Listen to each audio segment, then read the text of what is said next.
Mesdames et messieurs, merci d'être déjà au rendez-vous. Décryptage, votre émission qui décode, qui déchiffre, qui éclaire sur un thème donné à partir de sketchs et des apports. Décryptage, une émission qui met la lumière sur des interrogations qui taraudent votre esprit. Jésus-Christ n'est pas la religion. Jésus-Christ n'est pas la religion. Écoutez, si tu ne pries pas, tu as quelle âme encore? Vous êtes allé forniquer. Peut-être c'est à cause de ce seul péché. La solution, c'est la repentance et la foi en Jésus-Christ de Nazareth. Décryptage, c'est sur la télé évangélique. Prenez le rendez-vous tous les mercredis à 17h30 et les samedis à 21h.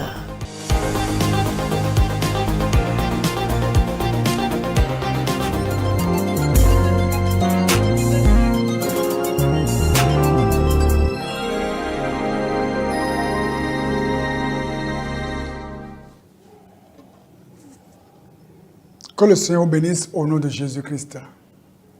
Je suis votre serviteur Carlos Wakande et je vous souhaite la bienvenue à votre émission Décryptage. Aujourd'hui, nous allons écouter la parole de Dieu, une chose que le Seigneur a à nous dire. Prions ensemble le Seigneur. Éternel, notre Père et notre Dieu, nous voulons te dire merci. Nous te bénissons et te magnifions pour les grandes choses que tu ne cesses de nous dire. Nous te prions, Père éternel, de nous révéler encore ta pensée, de permettre à ce que notre cœur puisse comprendre aisément ce que tu as à nous dire. Merci Seigneur Père éternel. Au nom de Jésus, nous avons prié. Amen. Le thème que l'Éternel me met à cœur pour partager avec vous, c'est « Ne crains point ». Ne crains point. Et dans Ésaïe chapitre 7 au verset 4, je lis. Ésaïe chapitre 7 au verset 4. Ça dit ceci. Et dis-lui, sois tranquille, ne crains rien, et que ton cœur ne s'allume pas devant ces deux bouts de tison fumant. Vous voyez ça, on dit, et dis-lui, sois tranquille, ne crains rien, et que ton cœur ne s'alarme pas devant ces deux bouts de tison fumant. Le Seigneur te dit, ne crains rien. Toi qui m'écoutes, toi qui es enfant de Dieu, une personne née de nouveau, une personne qui obéit à Dieu, une personne qui craint le Seigneur, une personne qui aime le Seigneur, une personne qui craint Dieu en privé comme en public, mais qui se trouve devant deux bouts de tison fumant. Le Seigneur te dit, ne crains rien. Le Seigneur veut que tu dises à ton âme, mon âme, repose-toi dans le Seigneur. Parce que parfois, notre âme a tendance à courir. Notre âme a tendance, eh bien, à vouloir prendre le fardeau de demain aujourd'hui. Mais le Seigneur dit, ne crains rien devant ces deux bouts de tison fumant. Alors, lorsque nous parlons des deux bouts de tison fumant, il faut comprendre qu'on parle de situations qui, en réalité, laissent à croire qu'il n'y a plus d'issue. Il y a de ces problèmes, de ces défis qui surgissent et qui ont tendance à nous faire croire qu'il n'y a plus d'issue et que c'en est fini. Se retrouver devant deux bouts de tison fumant, c'est ces situations qui surviennent et qui semblent nous dire que seule la mort va finir avec ce problème-là. Que c'est le suicide qui est la solution. La mort. Ou que ce problème n'aura jamais à disparaître et qu'on va traîner ça jusqu'à la mort. Il y a de ces défis qui surviennent et qui ont tendance à vouloir nous montrer qu'il faut retourner encore dans le monde, qu'il faut retourner encore d'où l'on vient et qu'il vaudrait mieux retourner encore pour aller consulter les fétiches, aller consulter encore ces personnes qui évoquent les morts, aller consulter encore la sirène des eaux, de ces défis qui surviennent et qui ont tendance à te dire que la seule solution à ce problème, à ce défi, c'est que tu retournes pour aller voir ces personnes-là qui consultent les esprits. Ces défis qui ont tendance à nous faire croire que nous sommes contraints à compromettre notre foi si réellement nous tenons à voir les choses changer. Il y a de ces défis qui nous font croire que nous sommes contraints de tendre la main au péché, contraints de tendre la main à l'iniquité, contraints de pécher avant qu'il y ait solution à ce problème-là. Mais hélas, ce sont des mensonges du diable, des hérésies damnables auxquelles on ne doit jamais se laisser. Le Dieu qui a la puissance de faire sortir l'eau du rocher, le Dieu qui a la puissance de dire seulement un mot, que la lumière soit, et la lumière fut, ce Dieu est assez puissant pour changer ta situation en une seconde. Dans la Bible, il y a certaines personnes qui ont vécu des situations et pour eux, leur chair, leur pensée humaine leur faisait croire que c'en était fini. Mon frère, il y a de l'espoir pour toi. Ma soeur, je te le dis, il y a de l'espoir pour toi. Je parlais avec un jeune aujourd'hui et je lui ai dit, mon ami, quel que soit ce que tu vis aujourd'hui, si réellement tu es enfant de Dieu, comprends que le Seigneur te regarde. Le Seigneur a l'œil sur toi. Comment veux-tu avoir un témoignage s'il n'y a pas d'épreuve? Comment veux-tu aller à la gloire sans passer par la croix? Comment veux-tu la couronne sans passer par les épreuves? Mais malheureusement, nombreux, lorsque les défis surgissent et que les épreuves persistent, eux, qu'est-ce qu'ils font? Ils déposent le tablier de la foi chrétienne, ils arrêtent de servir le Seigneur. Il y a un verset, il y a un passage, il y a un verset qui a marqué ma vie, et ça, c'est dans mon cœur. Et où que j'aille, c'est dans mon cœur. Vous servirez l'Éternel, et il bénira votre paix et vos eaux, et j'éloignerai la maladie du milieu de vous. Pour vous dire que lorsque les défis surviennent, ce n'est pas le moment d'arrêter de servir le Seigneur. Ce n'est pas le moment d'arrêter d'œuvrer pour le Seigneur.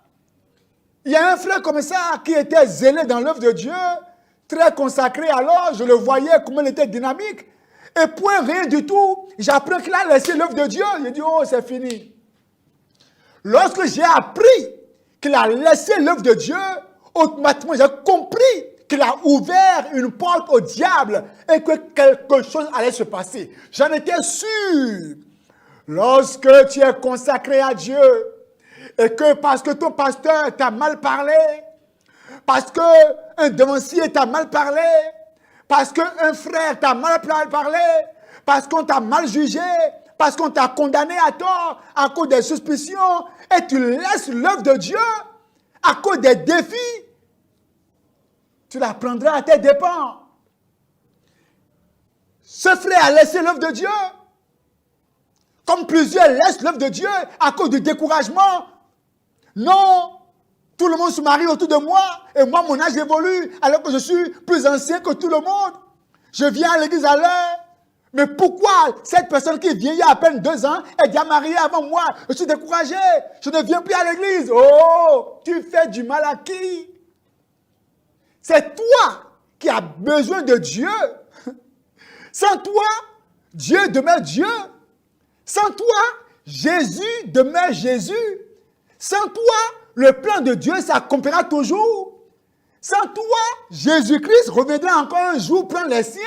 Ne crois pas que si tu laisses l'œuvre de Dieu, tu abandonnes le Seigneur, que l'œuvre va s'arrêter. Non. Si tu quittes ta position où Dieu t'a mise, des gens viendront l'occuper. des personnes plus talentueuses, des personnes plus intelligentes, des personnes qui sont pétries d'expérience viendront. Ils surgiront de nulle part. Parce que l'œuvre de Dieu n'aura pas à manquer de personnes. C'est l'œuvre du Seigneur. Et quelque temps après, ce frère qui a laissé l'œuvre de Dieu, j'apprends que bon, il est allé en prison. Que s'est-il passé? Lorsque tu laisses l'œuvre de Dieu à cause des défis, c'est terminé. Tu ouvres la porte au diable. Ça veut dire quoi? Tu peux tout avoir. Tu peux tout subir. Tu peux tout vivre. On peut te juger à tort. On peut te condamner. Mais sois sûr que l'œuvre de Dieu doit être dans ta main. Comme l'a dit l'apôtre Paul. Qui nous séparera de l'amour du Seigneur? Serait-ce la nudité? La faim, le péril, l'angoisse? Oh, je ne mange pas. Je ne mange pas, même je sais tout le Seigneur. Je me souviens de ces jours-là, quand j'étais encore plus jeune, je partais à la veille de prière. Oh, un jeune zélé, un jeune qui aimait son Dieu. Mais je venais à la veillée, mais sans rien manger. Je prenais juste du gari. Et même quel gari encore? Avec un peu d'huile, on lève la bouteille d'huile et puis on attend que quelques gouttelettes tombent sur le gari. Et on mange comme ça et puis on va à la veille de prière. Ce n'est pas parce qu'il y a un peu de gari que l'onction ne sera pas là. L'onction est toujours là. Nous servirons le Seigneur. Et c'est comme ça qu'on a servi Dieu jusqu'à ce que l'heure sonne et Dieu a tout changé. L'heure sonne toujours et Dieu change tout. Ton heure sonnera. Ton heure sonnera. Reste d'abord là où Dieu t'a mis. Ne murmure plus. Ne te plains plus. Ne te compare à personne. Reste concentré sur le Seigneur. Reste focalisé sur le Seigneur. Ne maudis pas Dieu. Ne cherche pas à faire comme d'autres le font. Mais sois consacré. Aime ton Dieu. Prie. Ton heure sonnera.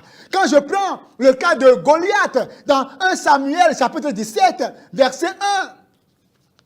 Ce qui se passait là, on croirait que l'histoire allait s'arrêter là. Dans 1 Samuel chapitre 17. 1 Samuel 17 verset 1. Les Philistins réunirent leurs armées pour faire guerre et ils se rassemblaient à Sokot. Je vais au verset 4. Un homme sortit du camp des Philistins et s'avança entre les deux armées. Il se nommait Goliath. Il était de Gath et il avait une taille de 6 coudées et un empan. Si je ne me trompe pas, ça fait environ 2,60 m de taille. Un homme qui survient comme ça, géant, corpulent, costaud, digba, comme le disent d'autres. Et puis, on dit, sur sa tête était un casque d'airain. Et il portait une cuirasse à écailles du poids de 5000 cycles. Imagine ça, cuirasse. De 5000 cycles, près de 57 kilos. Un homme qui gardait une cuirasse de 57 kilos. Il avait aux jambes une armure d'airain et un javelot d'airain entre les épaules. Le bois de sa lance était comme une ensoupe de tisserand. Et la lance pesait 600 cycles de fer. Lorsqu'on voit Goliath, on peut dire, mais c'est fini, il n'y a plus match. On peut dire, mais qui peut abattre ce Goliath? Je ne sais pas ce qu'est le Goliath de ta vie. Mais ce Goliath n'existera plus.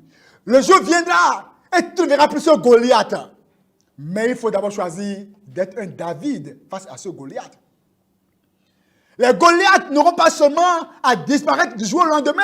Il faut se décider d'être un David. Goliath a lancé le défi pendant 40 jours. Il venait tous les matins. Tous les matins, il venait. Chaque matin, chaque soir. Pendant 40 jours, soit un mois, 10 jours, il n'y a personne dans la mer pour défier Goliath. Mais un homme va venir de nulle part. Un homme surgit de nulle part. Il s'appelle David. Un homme qui connaît son Dieu. Face au défi, tu dois montrer que tu connais ton Dieu. Arrêtez d'agir comme un enfantin. Il y a trop de chrétiens enfantins aujourd'hui. Il y a un défi, c'est le pasteur, on appelle, pasteur, tu dors, pasteur, vraiment jeûne avec moi, hein, pasteur. Et puis, il n'a pas une relation avec Dieu pour dire, Seigneur, je jeûnerai, je prierai et je verrai ta face. Non. Aujourd'hui, plusieurs sont allés mettre leur coup, mais leur défi sur la tête du pasteur. Le pasteur, c'est un homme après tout. Le pasteur aussi est fatigué parfois. Le pasteur aussi doit dormir, va se reposer. Mais chacun doit apprendre à avoir une relation forte avec Dieu. On dit, mais David, tu ne peux pas aller combattre cet homme. Et là, quand on a dit ça à David, David s'est mis à raconter maintenant l'histoire à Saül. Il dit, mais écoutez, quand je protégeais, quand j'étais avec les brebis, quand l'ours vient pour prendre les brebis, je le poursuis, je le déchire. Ça veut dire quoi? Les grands hommes se forment en secret. David a été formé en secret. Il déchirait la gueule des lions en secret. Il déchirait l'ours en secret. Mais tout ça, c'était en secret. Est-ce que tu pries en secret? Est-ce que tu jeûnes en secret? Tu parles avec Dieu en secret? C'est là que les David se forment. Et maintenant, quand David vient voir un Goliath qui parle, il dit, mais qui es-tu? Qui es-tu, toi, Goliath? Qui es-tu pour parler ainsi de l'armée de Dieu? Je donnerai ta tête aujourd'hui aux oiseaux du ciel. Et il dit, aujourd'hui, je vous montrerai que ce n'est ni... Regardez, verset 46. Aujourd'hui, l'Éternel te livrera entre mes mains. Je t'abattrai et je donnerai tes cadavres du camp des Philistins aux oiseaux du ciel. Verset 47. Et toute cette multitude saura que ce n'est ni par l'épée, ni par la lance que l'Éternel sauve. Et c'est ce qui s'est passé. La foi de David. David avait confiance en son Dieu. David avait confiance en lui-même. Il connaissait son identité. Et David, il prend maintenant quoi? Saint-Pierre. J-E-S-U-S, Jésus. Il envoie justement le J, la première pierre à Goliath. Une grande montagne qui a battu juste par une pierre. Le Seigneur veut que tu aies foi en lui. Que tu arrêtes de murmurer. Ne crains point. Goliath est allé à terre. Le temps me manque aussi. Vous savez bien, lorsque le peuple d'Israël était face à la mer Rouge, quelle est cette mer Rouge-là? Cette maladie qui te fait penser à la mort, tu ne mourras pas.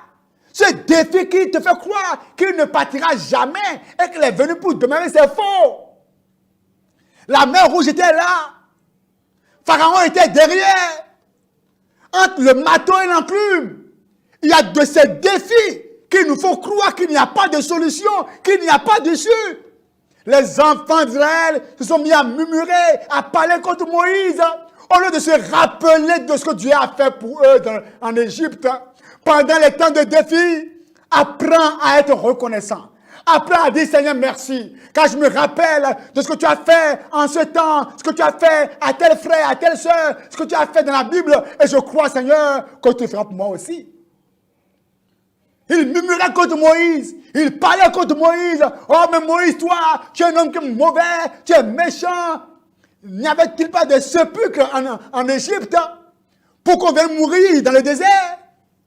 Mais Dieu montrera que là où s'arrête la force de l'homme, c'est là où commence sa puissance. Là où s'arrête ta force, c'est là où commence celle de Dieu. Et Dieu dira maintenant à Moïse, lève ta verge et parle à la mer. Moïse lève sa verge et Dieu va envoyer un vent impétueux. Je prie que le vent de Dieu refoule tes défis. Que le vent de Dieu refoule cette maladie. Que le vent de Dieu refoule ce défi tenace. Au nom de Jésus, Dieu envoie ce vent et le vent souffle toute la nuit. Et tout à coup, aussitôt, brusquement, de manière inattendue, la mer va se fendre. Face au défi, ne crains point. il y a forcément une issue. Lève-toi, manifeste ta foi, montre que tu connais qui tu es en Christ. Prie le Seigneur et reste calme. Cette montagne va sauter. Cette mer va se diviser. Ce Goliath ira à terre. Mets ta foi en Dieu. Père éternel, merci, je prie pour tes enfants. Accorde la grâce à ce frère, cette soeur qui est dans ce défi de se rapprocher de toi. Toutes les pensées que Satan envoie en lui faisant croire qu'il va mourir, on balaie ça au nom de Jésus-Christ. La grâce et la force pour tenir ferme et pour manifester la foi comme Moïse, comme David, nous soit accordée au nom de Jésus. Merci Père éternel, au nom de Jésus, nous avons prié. Amen. Que le Seigneur bénisse.